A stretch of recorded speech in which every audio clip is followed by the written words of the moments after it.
Olá pessoal, tudo bom com vocês? Temos aqui mais um vídeo para a nossa série sobre educação. Essa playlist aqui está ficando muito boa. Inscreva-se no canal, ative as notificações para você não perder nenhum vídeo dessa série aqui no nosso canal, tá bom? Vamos para o vídeo. Eu creio que eu posso educar um monte de pessoas. Então eu tenho que me, prover dos meios de fazer isso. Mas às vezes eu faço o cálculo. Até quantas pessoas eu aguentaria? Eu fiz, um limite, um cálculo otimista. E eu acho que eu posso chegar até uns 10 mil. Depois disso eu perderia o controle da coisa. E cá entre nós, eu sou um baita educador. Agora, chega lá no ministério, tem um idiota semi-analfabeto que acha que pode determinar a educação de milhões e milhões e milhões de pessoas. A educação tem que ser, de uma pessoa real para outras pessoas reais. Então, quer dizer, tem que haver inúmeros projetos de educação desenvolvidos por um educador ou grupos de educadores para um círculo de pessoas que ele consegue abarcar. E isso é o melhor que dá para fazer. Agora, seria justo da parte de um ministério, ele testar a habilitação para determinadas profissões, aí sim. Mas não determinar como o sujeito tem que ser educado para chegar naquilo. Mesmo porque os circuitos, os trajetos de aprendizado das pessoas, várias pessoas individuais, são absolutamente imprevisíveis. Tem pessoas que aprendem de uma maneira tão extravagante. Eu vi o meu filho Gugu, tinha uma piscininha lá em casa, então os garotos iam tudo nadar. E ele não, ele ficava sentado. Você vai nadar? Não. Não vai nadar? Não. Ficou ali e observou aquilo umas semanas. Um dia ele deu uma mergulhada e saiu nadando como um profissional, sem nunca ter treinado. É o jeito dele aprender. Tem gente que vai por tentativa e erro. A maior parte das pessoas, se tentar aprender assim, vai se danar, mas era o jeito dele. Como é que eu ia saber que era assim? Eu nem sabia que era isso que ele estava fazendo. Eu achei que ele estava simplesmente sentado. Ele estava aprendendo a nadar, sem nadar. Foi o único aprendendo. Todos os outros aprenderam do jeito comum. Não tem coisa que você se esforça por entender durante anos e não consegue. E daí um dia algum acontecimento totalmente fortuito te faz entender tudo aquilo. Acho que todo mundo já passou por isso. Então como é que eu posso já, de antemão, inventar um negócio que chama programa de ensino? Tudo seriado. Tem que dar isso, depois na segunda aula tem que dar aquilo, depois tem que dar aquilo. Não tem um ministro da educação que seja capaz de aprender pelos métodos que ele está impondo aos outros. Agora, por que nós aceitamos isso, meu Deus do céu? Porque tem um treco chamado ciência. E a gente acredita que funciona. A rigor, não existe nenhuma proposta educacional que possa se aplicar a um país inteiro. A minha proposta educacional serve para um determinado tipo de pessoas. Quais pessoas? As que vêm a ser meus alunos. E para os outros não serve. Por exemplo, como que você faria quando você pega uma pessoa, vamos dizer, impulsiva, desordenada, que tem agitação física, agitação psicomotora? Como é que você faz para fazer as pessoas concentrar? Eu não tenho a menor ideia. Então, esse é um tipo de, vamos dizer, de educação que precisa de uma pessoa que tenha o talento específico para isso. Como é que ensina uma criança pequena a ler? Não tenho a menor ideia. Porque eu aprendi sozinho, lendo história em quadrinho, e não tenho ideia do meu método.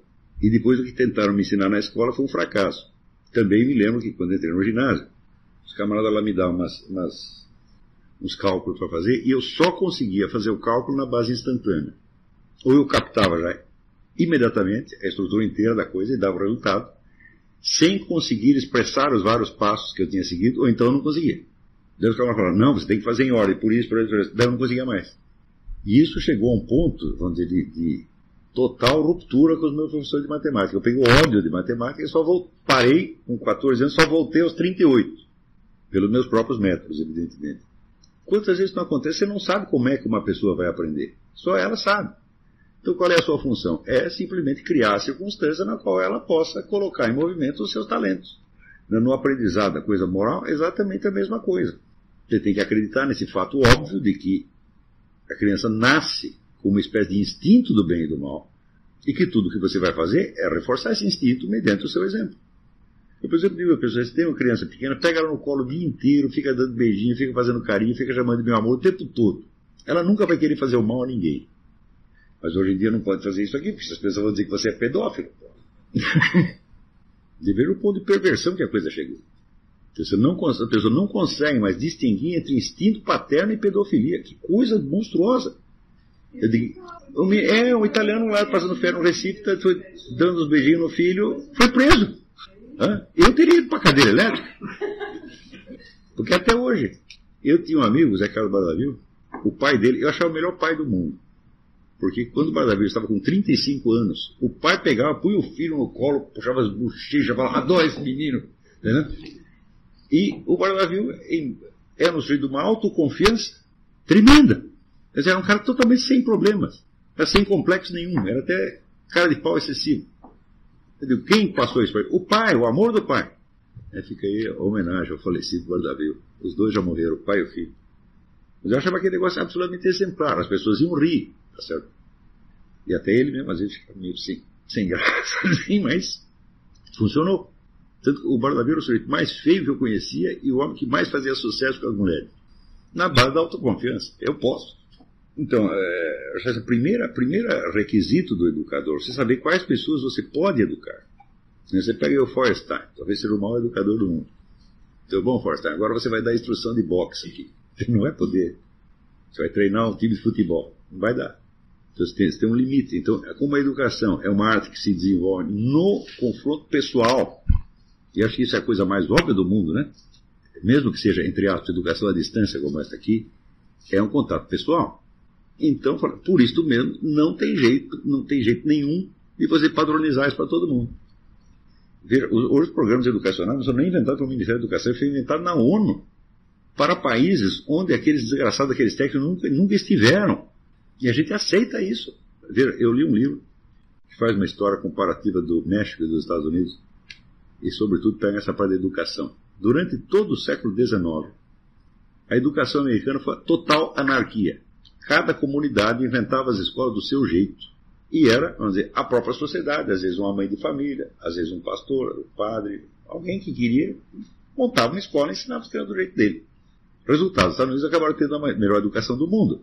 Ao passo que no México, fizeram o Ministério da Educação, porque era um governo imbuído de ideias positivistas, uniformizou tudo e saiu um monte de analfabeto. Quando inventaram o Ministério da Educação aqui, a educação começou a cair e nunca mais parou. Então, assim, as pessoas perderam já a dimensão da história. Logo no começo do curso, aqui, eu disse para vocês, primeira coisa da sua educação, você vai ter que ler toda a literatura universal e saber a data de publicação. Porque daí você tem uma espécie de história do imaginário e você sabe mais ou menos localizar as coisas. Não tem outra maneira. Não é estudar história, não. Você só vai conseguir estudar história se você tiver, vamos dizer, a abertura do imaginário para o elemento ficcional. Porque em história você também nunca sabe se está lidando com a realidade ou com a ficção. Então, a ficção é mais importante.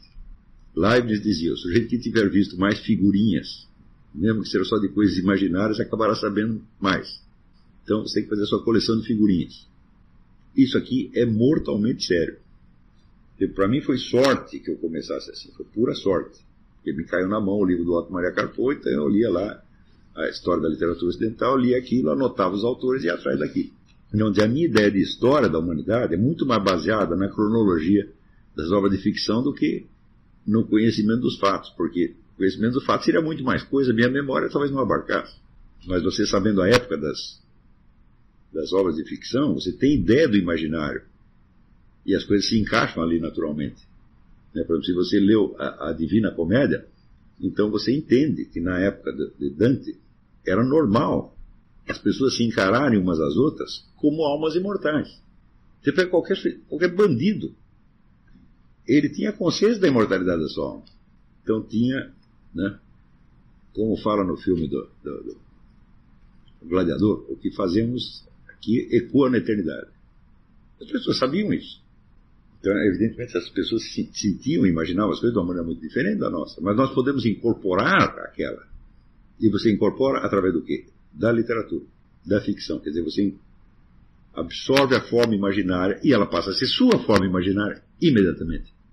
Porque você vai começar a interpretar o que lhe acontece, interpretar os fatos, em termos das narrativas fictícias que você conhece. Quer dizer, não é que você interpreta a obra literária, ao contrário, você interpreta o que acontece à luz da obra literária. Eu recomendo também a mesma coisa para a pessoa ler a Bíblia. Você não precisa interpretar a Bíblia. Você vai interpretar, não vai acabar, tá certo? Então o que você faz? Você lê. Depois, quando acontece alguma coisa pertinente, você pensa, é disso que estava falando. Você vai construir o seu sistema de analogias. Isso aí, vamos dizer, é um elemento fundamental não só da sua cultura, mas da sua personalidade. Mais ainda, a questão, vamos dizer, do domínio da linguagem, né? A gente vê que eu, por exemplo, não consigo ler traduções brasileiras de mais nada, né? Porque eu vejo que as palavras, elas não evocam mais as coisas, entendeu? Fica parecendo que é tudo verbalismo. Não é verbalismo. Se você prestar um pouco de atenção, não é. Mas as palavras não têm mais aquela contundência que tinha antigamente. Por quê? Porque acabou a tradição literária. Então, vamos dizer, isso é absolutamente necessário recuperar. Então, tem mais alguma pergunta aí? Então, se não tem, então fica aí até a semana que vem. Muito obrigado.